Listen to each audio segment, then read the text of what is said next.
और ऑपरेशन सिंदूर के दौरान जिस तरीके से मिसाइलों का उपयोग किया गया था उसे लेकर के भारतीयों की तरफ से कहीं ना कहीं खुशी जाहिर की गई है। भारतीय मिसाइलों ने ऐसा तांडव मचाया कि पाकिस्तान महज 4 दिनों में ही घुटने पर आ गया। भारतीय मिसाइलों ने पाकिस्तान की ऐसी दुर्गति कर डाली कि पाकिस्तान बिलबिला उठा, सीज फायर की गुहार लगाने लगा। ऑपरेशन सिंदूर इंडियन आर्मी की वो शौर्य गाथा है जो सदियों तक याद की जाएगी और इंडियन आर्मी के शौर्य गाथा की एक नई तस्वीर सामने आई है। देखिए।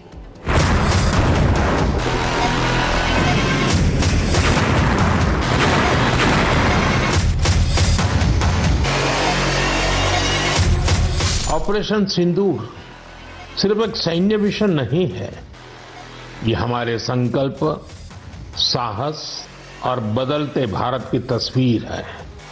ऑपरेशन सिंदूर सिर्फ एक सैन्य अभियान नहीं बल्कि बदलते भारत की तस्वीर है और ऑपरेशन सिंदूर की एक एक तस्वीर इस बात की गवाही भी दे रही है।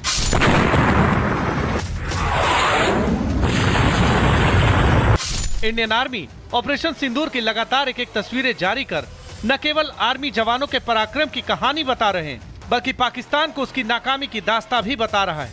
पहलगाम का दर्द, सेना का पराक्रम और ऑपरेशन सिंदूर। आर्मी ने पहली बार कमांड सेंटर के अंदर की तस्वीरें जारी की हैं। ऑपरेशन सिंदूर की फिर से एक और तस्वीर सामने आई है जो सेना के पराक्रम को तो बता ही रही है, लेकिन इस तस्वीर को देखकर मुल्ला मुनीर के पेट में दर्द होना तय माना जा रहा है, क्योंकि ऑपरेशन सिंदूर के दौरान जब पाक पीएम शहबाज शरीफ और पाक सेना के चीफ मुनीर के बंकर में छिपे होने की खबर सामने आई थी, उस वक्त भारत के वॉर रूम में थल सेना प्रमुख जनरल उपेंद्र द्विवेदी, नौसेना प्रमुख एडमिरल डी.के. त्रिपाठी, वायुसेना प्रमुख air chief marshal A P. Singh और एक वरिष्ठ सेना अधिकारी मुस्तैदी से डटे थे। पाक की तबाही का एक एक मंजर अपनी आंखों से देख रहे थे।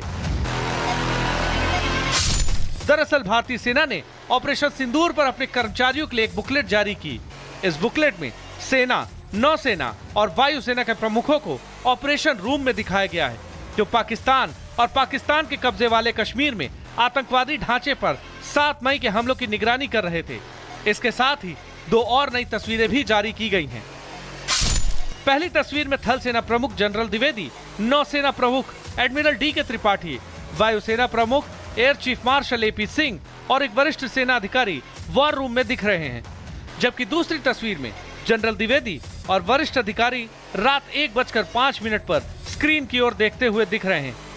जब 7 मई को ऑपरेशन सिंदूर शुरू हुआ, दोनों अधिकारी ड्रोन फुटेज, सैटेलाइट इमेज को देख रहे थे और ऑपरेशन पर रियल टाइम अपडेट ले रहे थे। ये महज एक तस्वीर नहीं है बल्कि भारत की तीनों सेनाओं की एकता और संयुक्त रणनीतिक सोच का प्रतीक है। सेना की तरफ से जारी इस बुकलेट में न केवल ऑपरेशन के रणनीतिक पहलुओं और टारगेटेड स्ट्राइक्स का विवरण है, बल्कि यह भी दर्शाया गया है कि कैसे उच्च सैन्य नेतृत्व ने मिशन की हर गतिविधि पर कड़ी नजर रखी और महत्वपूर्ण फैसले लिए जो आतंकिस्तान पर भारी पड़े। आपको बता दें, 22 अप्रैल को जम्मू कश्मीर के पहलगाम में हुए आतंकी हमले के 15 दिन बाद भारतीय सेना ने 7 मई को ऑपरेशन सिंदूर के तहत पाकिस्तान और पीओके में 9 आतंकी ठिकानों को तबाह किया था, जिसमें कई कुख्यात आतंकी भी मारे गए थे और पाकिस्तान घुटनों पर आने को मजबूर हो गया था। Bureau report, Republic Bharat.